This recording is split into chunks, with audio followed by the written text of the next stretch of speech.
The night of February 6, 1792 was unlike any other in the history of British warfare. There was no thunder of cannon fire echoing across the plains, no sharp crack of musket volleys splitting the darkness, and no drums beating the soldiers forward into battle. Instead, an eerie, almost supernatural silence hung over the banks of the Kaveri River in the heart of southern India. Nearly 9,000 men stood in formation, their red coats appearing black under the pale moonlight, their breath shallow and controlled. These were not ordinary soldiers. Among them stood the legendary Highland regiments, the 71st, 72nd, and 74th. Men from the misty glens of Scotland who had traveled halfway around the world to stand on this humid, mosquito-infested riverbank. Beside them were the disciplined sepoys of the East India Company's Madras Army, Indian soldiers trained in European tactics who had proven their worth in countless skirmishes across the subcontinent. The air was thick and heavy, saturated with the humid heat of the Deccan Plateau that clung to the men's woolen uniforms like a wet blanket. There was another smell too, subtle but unmistakable, the faint metallic scent of oiled steel, of bayonets, freshly sharpened and waiting for blood. Across the dark waters of the river, barely visible against the star-scattered sky, rose the silhouette of their objective, Seringapatam, the island fortress, the capital of the Tiger of Mysore. It sat there like a crouching predator, its walls bristling with cannon, its garrison alert and waiting. For the British soldiers staring across that black water, it must have seemed like they were preparing to assault the gates of hell itself. At precisely 8:30 in the evening, a command was whispered down the long lines of waiting soldiers. It passed from officer to sergeant, from sergeant to corporal, from corporal to the men themselves, and as each soldier heard it, his blood must have run cold. The order was simple, terrifying, and absolute. Every man was to remove the flint from his musket. Let me explain what this meant in the brutal calculus of 18th century warfare. The flintlock musket was the primary weapon of every infantryman. When you pulled the trigger, the flint struck steel, creating a spark that ignited the powder and fired the ball. Without the flint, the musket was nothing more than an expensive club. Lord Cornwallis, the commander-in-chief of British forces in India, was ordering his entire army to render themselves effectively unarmed before marching into the teeth of the enemy's defenses. There would be no firing. There would be no reloading. If a soldier encountered the enemy in the darkness of the jungle ahead, he could not shoot. He could only use his bayonet, that 17 inches of cold steel fixed to the end of his useless musket. The reasoning behind this seemingly suicidal order was sound, even if it required iron nerves to execute. The British were about to advance. Through the bound hedge, a dense forest of bamboo and thorns that surrounded the fortress approaches. In that dark, claustrophobic maze, a single nervous soldier firing at shadows could spark a chain reaction. Muskets would flash and bang in every direction. Men would shoot their own comrades. The careful formation would dissolve into chaos, and the enemy, alerted to their position, would pour artillery fire into the confused mass. Cornwallis was gambling, everything on discipline. He was betting that his men could walk silently into the mouth of the enemy's defenses, absorb whatever punishment was thrown at them, and keep advancing until they could reach the enemy lines and finish the job with cold steel. To understand why Lord Charles Cornwallis was willing to take such an enormous risk, we must look into the soul of the man himself. And what we find there is not confidence, but something far more powerful. We find shame. We find the burning desire for redemption. 11 years before this night in India, Cornwallis had experienced the worst moment any military commander can face. On October 19, 1781, at a small Virginia tobacco port called Yorktown, he had been forced to surrender his entire army to the combined forces of George Washington and the French General Rochambeau. It was the decisive defeat that ended the American Revolutionary War and cost Britain its most valuable colonies. Cornwallis did not even attend the surrender ceremony himself. He claimed illness and sent his subordinate to hand over his sword. Whether he was truly sick or simply could not bear the humiliation, we will never know. But we do know this: the shadow of Yorktown followed Cornwallis across the Atlantic, around the Cape of Good Hope, and all the way to India, in the drawing rooms of London, in the officers' messes of the army, in the whispered conversations of high society. He was known as the general who lost America. Some said he was incompetent. Others said he was unlucky. A few defended him, pointing pointing to the failures of the Royal Navy to relieve his position, but none of this mattered to Cornwallis. He knew what history would say about him. He knew that, unless he did something extraordinary, his epitaph would forever read, "The man who surrendered at Yorktown." India was his chance to rewrite that story. When Cornwallis arrived in India in 1786 as both Governor-General and Commander-in-Chief, he found an organization in desperate need of reform. The East India Company had grown from a trading enterprise into a territorial power almost by accident. Its armies were a patchwork of king's regiments on loan, company sepoys of varying quality, and local allies of dubious loyalty. Corruption was endemic. Officers enriched themselves through private trade and kickbacks. Supplies meant for the soldiers often disappeared into the pockets of contractors. Previous campaigns into the interior of India had frequently ended in disaster, with entire armies melting away from starvation, disease, and desertion. Cornwallis attacked these problems with the same systematic determination that had once made him a respected commander in the American War before Yorktown. He banned private trade by company officers, forcing them to rely on their official salaries. He reformed the logistics system, creating a more reliable supply chain. He improved the training and discipline of the sepoy regiments, ensuring they could stand shoulder to shoulder with British regulars. He rooted out incompetent officers and promoted men based on merit rather than connections. Most importantly, he introduced a professional ethos that had been sorely lacking. The East India Company's army would no longer be a collection of adventurers and fortune seekers. It would be a disciplined military force capable of projecting power deep into the subcontinent. These reforms took years. They made Cornwallis many enemies among those who profited from the old corrupt system. But by 1792, when the army assembled on the banks of the Kaveri River, Cornwallis had created something new. He had forged a weapon. Now he intended to use it. The enemy waiting behind the walls of Seringapatam was no ordinary Indian prince. Tipu Sultan, known to his people as the Tiger of Mysore, was perhaps the most formidable adversary the British had ever faced on the subcontinent. He was a man who filled the imagination of the British public with equal measures of fascination and terror. Unlike many Indian rulers who were content to maintain their traditional ways, Tipu was a modernizer, a visionary who understood that the future belonged to those who could adapt. He had studied European military techniques with obsessive interest. He employed French military advisors to train his infantry in the latest tactics. His soldiers did not fight in the loose formations traditional to Indian warfare. They formed disciplined lines, fired volleys on command, and executed complex battlefield maneuvers. His artillery was the equal of anything the British possessed. He had established foundries that cast cannon of exceptional quality, weapons that could match the products of European gunmakers. But it was another weapon that truly terrified the British soldier, the iron-cased rocket. These were not the crude fireworks that Europeans used for signaling. Tipu's rockets were weapons of war, iron tubes packed with gunpowder and fitted with long bamboo poles for stabilization. They could be launched in massive salvos, screaming through the air with an unholy shriek before exploding among enemy formations. They were wildly inaccurate, yes, but their psychological effect was devastating. Nothing in a British soldier's training had prepared him for weapons that flew through the air like banshees, unpredictable,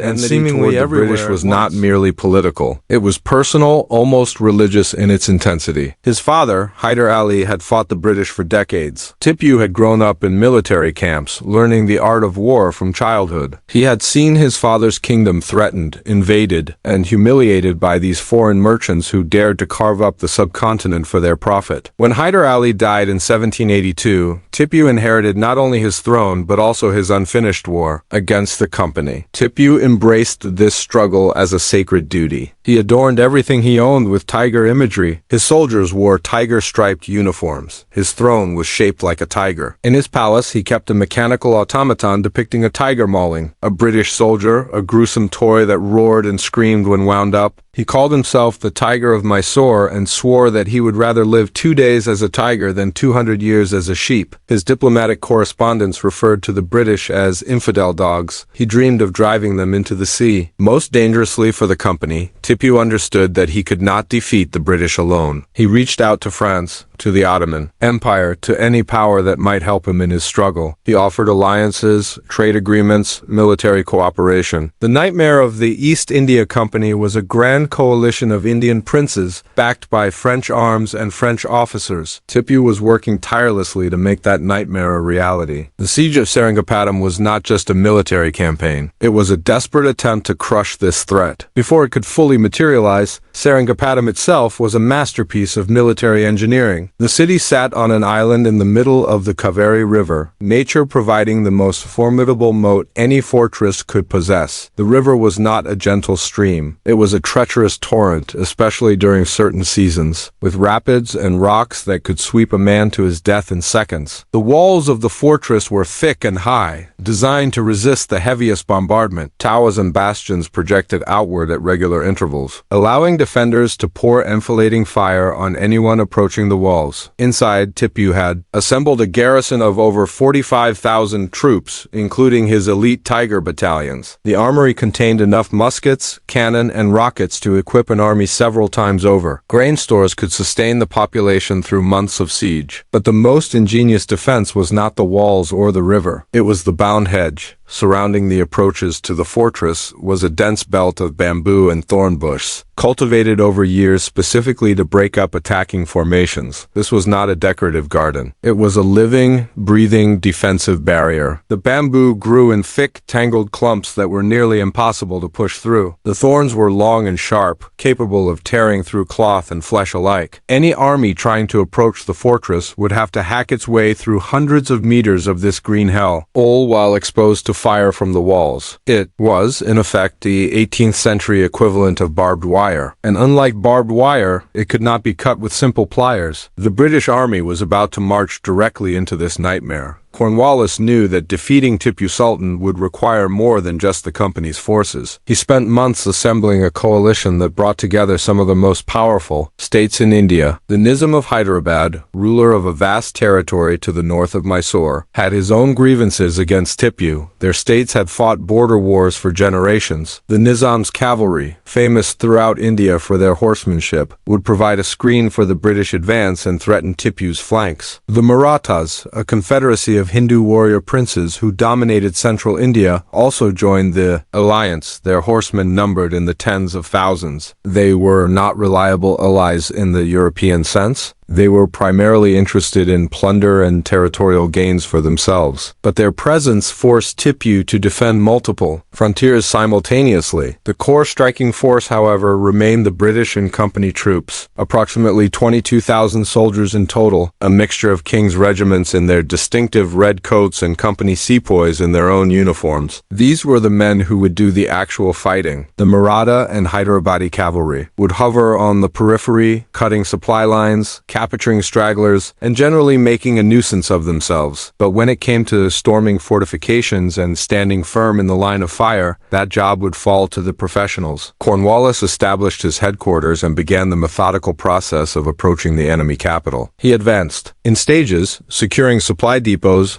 building up his logistics network, refusing to take risks that might jeopardize his army. This was not the reckless Cornwallis of the American War. This was a commander who had learned from his mistakes. The march to Seringapatam was itself an achievement of military logistics. Previous British expeditions into Mysore had often ended in disaster, the armies withering away from starvation as Tipu's forces employed scorched earth tactics. Villages were burned, wells were poisoned, crops were destroyed. Any army that ventured into the interior of Mysore found itself advancing through a wasteland with no food and no forage. Cornwallis had prepared for this. He had contracted with the Bridgeries, hereditary nomadic traders who moved vast herds of cattle and bullock carts across India. Tens of thousands of bullocks, laden with rice, grain, and other supplies, accompanied the army on its march. This was not a column of soldiers. It was a moving city, complete with its own economy, its own food supply, and its own support infrastructure. The scale was staggering. Contemporary accounts speak of hundreds of thousands of animals, a supply train that stretched for miles behind the marching soldiers. It was slow, cumbersome, and expensive, but it meant that Cornwallis could camp outside Tipu's walls for weeks or months without worrying about his men starving. The logistics were boring. They were inglorious. No painter would ever create a dramatic canvas depicting pulling bullock carts loaded with rice, but they were the foundation of everything that followed. Without the supply train, there would have been no siege. The army would have been forced to retreat, just like all the British armies before it. With the supply train, Cornwallis could take his time. He could grind Tipu down through the relentless mathematics of siege warfare. Now we return to that silent army standing on the riverbank. The time was approaching 11 o'clock on the night of February 6, 1792. The command had been given. The flints had been removed. The men stood ready. Cornwallis had divided his force into 3 assault columns. The right column was commanded by General William Meadows, an experienced officer who had served with distinction in previous Indian campaigns. The left column was led by Colonel Maxwell, a steady professional who could be relied upon to follow orders with precision. Cornwallis himself would lead the center column. This was not a symbolic command. The Governor-General, the supreme civil and military authority in British India, would be marching directly into the enemy's defenses alongside his soldiers. It was a statement of leadership and a calculated risk. If Cornwallis fell, the entire campaign could collapse, but he believed that his presence at the front would inspire his men to superhuman efforts. He was right. At the appointed hour, the signal was given. No drums, no bugles, just a whispered command that rippled through the ranks. The 3 columns stepped off into the darkness, boots crunching softly on the dry earth. Moving toward the black mass of the bound hedge, they were walking into the unknown, their muskets useless, their only weapons the bayonets glinting faintly. In the moonlight, 9,000 men advanced in near total silence toward a fortress defended by 45,000. The odds were insane. The plan was audacious beyond reason. It was either the act of a military genius or the final gamble of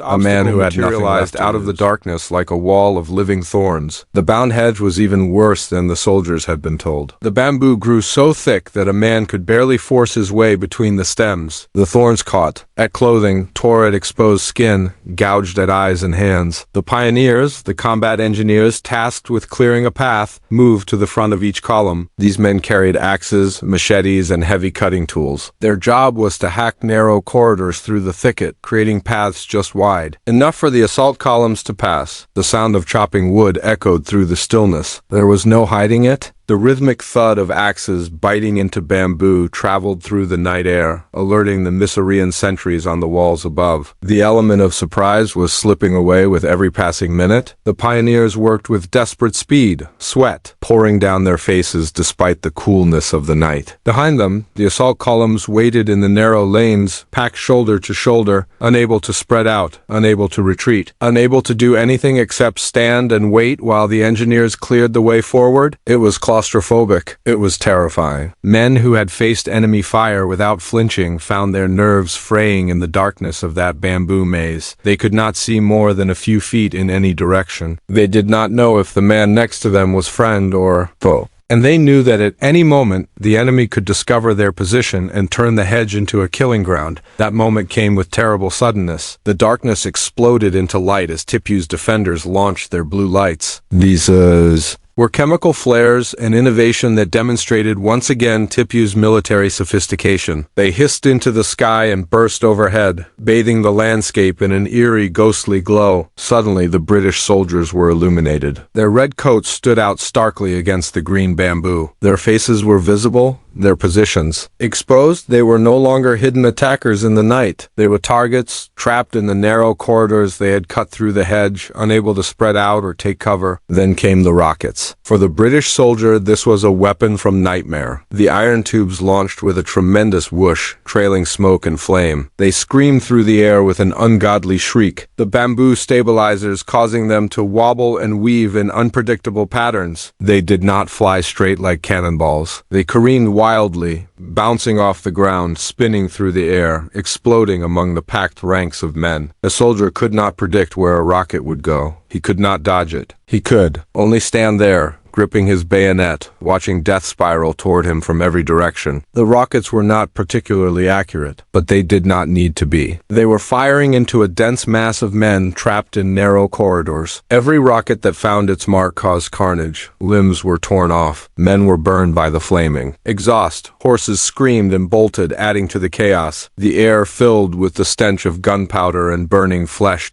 This was the moment when the entire attack could have collapsed. The natural human instinct when under fire is to shoot back, to do something, anything, rather than simply stand and absorb punishment. But the British soldiers had their orders: no firing, no matter what. The discipline that Cornwallis had spent years building was put to its ultimate test in those terrible minutes, and it held. The men gripped their bayonets tighter. They lowered their heads against the storm of rockets. They closed ranks around the fallen, and they kept moving forward. In the center column, Cornwallis himself was in the thick of it. The Governor-General of British India, one of the most powerful men in the empire, was stumbling through a bamboo forest while rockets exploded around him. His staff officers urged him to fall back to a safer position. He refused. He had come to India to redeem his reputation. He would not hide while his soldiers died. The decision to remove the flints was proving its worth. Had the soldiers stopped to fire back at the flashes in the dark, the attack would have stalled immediately. Regiments would have become fixed in position, exchanging fire with enemies they could not see, wasting ammunition on shadows while the rockets continued to fall. Instead, the advance continued. The army acted as a human battering ram, absorbing the punishment and pressing forward. The assault columns burst out of the far side of the bound, hedge like men escaping from hell. They emerged into the open ground before the Mysorean redoubts, the forward defensive positions that anchored Tipu's outer defense line. There was no time to pause, no time to reform. The officers screamed the order that every soldier had been waiting to hear: charge, with a roar that shattered the night's silence. Nearly 9,000 men threw themselves forward at a run. They crashed into the Mysorean defenses like a red wave, bayonets leveled, faces contorted with rage and relief. The fighting was close and brutal. There were no volleys of musketry, no careful aimed shots. It was bayonet against sword, clubbed musket against pike. Men grappled in the darkness, stabbing and slashing at anything that moved. The Mysorean soldiers fought back with desperate courage. These were not untrained militia. Many of them had been drilled by French advisors in European tactics.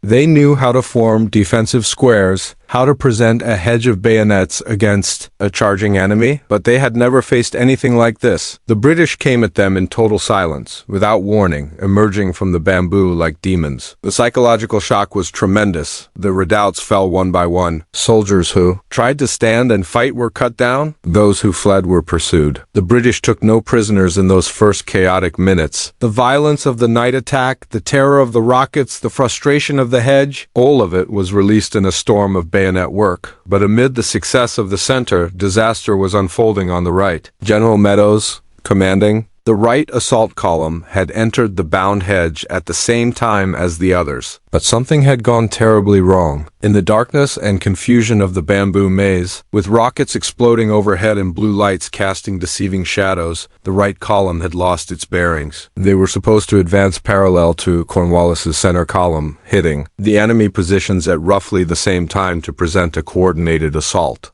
Instead, Meadows found his men drifting off course, pushing through what they thought was the correct direction, only to emerge facing the wrong objective entirely. Instead of supporting Cornwallis, Meadows's column found itself attacking the Eka Redoubt, a heavily fortified position that was not their intended target. Valuable time was lost as the right column fought a separate, unexpected battle. The men performed with the same courage as their comrades, storming the redoubt with bayonets and driving out the defenders. But while they fought, Cornwallis in the center was left without support on his flank for nearly an hour. Lord Cornwallis found himself in the most dangerous position of his military career. He had broken through the first line of Mysorean defenses with his center column. He had captured the enemy camp and pushed forward toward the river. But without Meadows to secure his right flank, he was exposed. The darkness that had concealed the British approach now concealed the danger. Cornwallis halted his troops and peered into the gloom, waiting for reinforcements that were nowhere to be seen. Meanwhile, Tipu Sultan was not passive. The Tiger of Mysore had been watching the attack unfold from the ramparts of his fortress. He saw the British breakthrough. He saw the isolated center column, and he recognized an opportunity. Tipu ordered his elite troops to counterattack. A force of Mysorean infantry, guided by officers who knew the ground intimately, slipped through the darkness toward Cornwallis's position. The first warning came when sentries heard movement in the shadows. Then the Mysoreans were upon them, charging out of the night with swords and muskets. For several terrifying minutes, the ruler of British India was fighting for his life in a confused, close-quarters melee. Cornwallis's personal guard formed a tight perimeter around their commander. The reserves who had been held back joined the desperate defense. Bayonets clashed with swords in the darkness. Men fell on both sides. If Cornwallis had been killed or captured that night, the entire campaign would have collapsed. The coalition that he had built would have fractured. The army would have been forced to retreat. Tipu Sultan would have won his greatest victory. Cornwallis fought for survival and Meadows blundered through the wrong sector. The left column under Colonel Maxwell was executing its mission with textbook precision. Maxwell's objective was Karragat Hill, a dominant piece of terrain overlooking the Kaveri River. From this position, artillery could command the approaches to the island fortress itself. The left column had faced the same obstacles as the others. The same bound hedge, the same rockets, the same terror of advancing without loaded weapons. But Maxwell had maintained tighter control of his formations. His men emerged from the bamboo in good order and immediately began ascending the rocky slopes of Karragat Hill. The defenders fought back fiercely. They had the advantage of height, and they poured fire down on the climbing British soldiers. Men fell, tumbling back down the slopes they had just ascended, but the assault could not be stopped. The Highlanders of the 74th Regiment led the way, scrambling over rocks and boulders, hauling themselves up with their hands while carrying their muskets and bayonets. They reached the crest and threw themselves at the Mysorean positions with the same cold fury that had carried the night. The fighting on Karragat Hill was brief but bloody. The defenders broke and fled, streaming down the far side of the hill toward the river and the supposed safety of the fortress walls. Maxwell secured the high ground and immediately ordered his men to begin improving the positions. From Karragat Hill, he could look down upon the dark waters of the Kaveri River, and beyond it, the looming bulk of Seringapatam itself. As dawn approached, the chaos of the night attack began to resolve itself. General Meadows, having finally realized his navigational error, extracted his column from the Akkar redoubt and pushed toward his original objective. His men were exhausted, having fought one unexpected battle and then forced march through enemy territory in the dark, but they were professionals. They followed their orders. By the early hours of the morning, Meadows linked up with Cornwallis. The right column joined the center, presenting a unified front at last. The relief on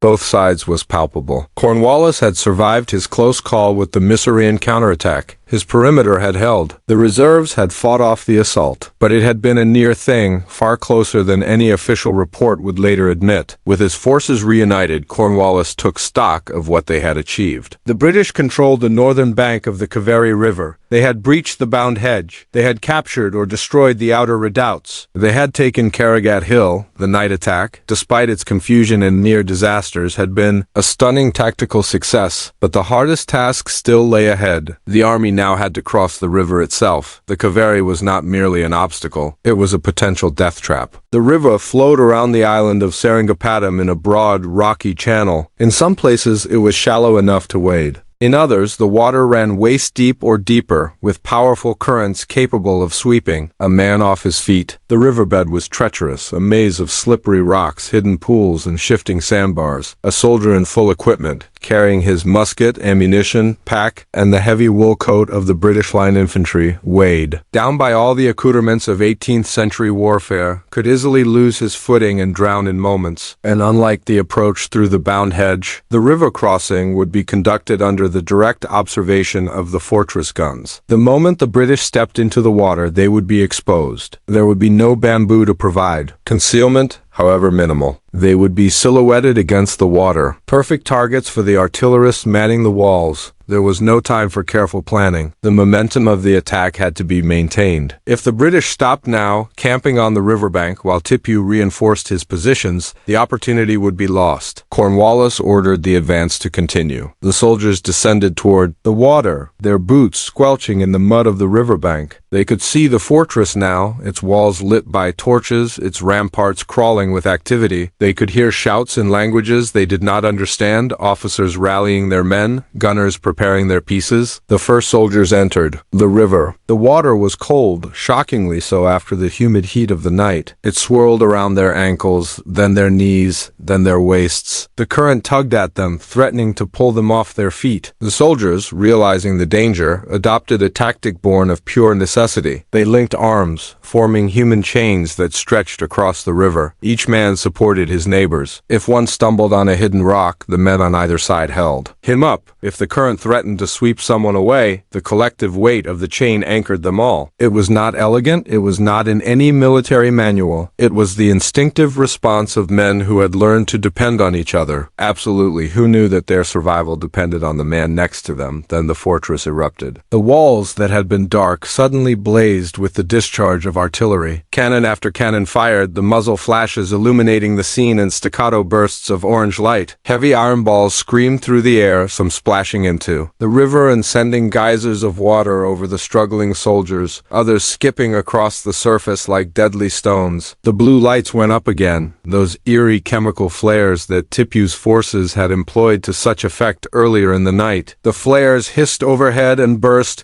bathing the river in their ghostly illumination. The Kaveri became a shimmering, exposed killing zone. Every British soldier in the water was visible. The artillery adjusted its aim. The rockets followed, shrieking down from the walls to explode among the packed ranks of men. Soldiers fell. Some were struck directly by cannon balls, their bodies pulverized in an instant. Others were wounded, crying out in pain as they struggled to keep their feet in the rushing water. The men around them faced an impossible choice. Stop to help a fallen comrade and risk the entire chain being swept away, or keep moving, leaving the wounded to drown in order to reach the far bank where they might find some cover. Most kept moving. That was the discipline Cornwallis had built. That was the terrible price of the night's success. In the middle of the river, another crisis was unfolding. Lord Cornwallis, who had insisted on remaining with the forward elements of his command, found himself in mortal danger once again. The Governor-General was in the water with his troops when a detachment of Tipu's elite infantry spotted him. Perhaps they recognized the cluster of staff officers surrounding him. Perhaps it was simply luck, good or bad, depending on your perspective. A group of Mysorean soldiers launched a direct assault toward Cornwallis's position. The fighting was hand-to-hand, chaotic, obscured by the spray of the river and the flashes of the artillery. Cornwallis's bodyguard closed around him, presenting a ring of bayonets to the attackers. The combat was desperate and confused, men stabbing at shadows in the water, struggling to maintain their footing while fighting for their lives. Several of Cornwallis's staff officers were wounded. For a few terrible moments, it seemed possible that the Governor-General would be cut down in the shallows of the Kaveri, his body swept away by the current like any common soldier, but the bodyguard held. The Mysorean assault was beaten back. Cornwallis emerged from the river on the far bank, soaked, exhausted, but alive. He had survived his second brush with death in a single night. The soldiers who scrambled up the far bank of the Kaveri were in no condition to fight a sustained battle. They were wet, shivering, their muscles trembling from the effort of the crossing. Their muskets were completely useless now. The powder was soaked, even if they had possessed flints to strike a spark. They were, for all practical purposes, armed only with their bayonets. But they had achieved the impossible. They were on the island. They were inside the outer perimeter of Tipu Sultan's defenses.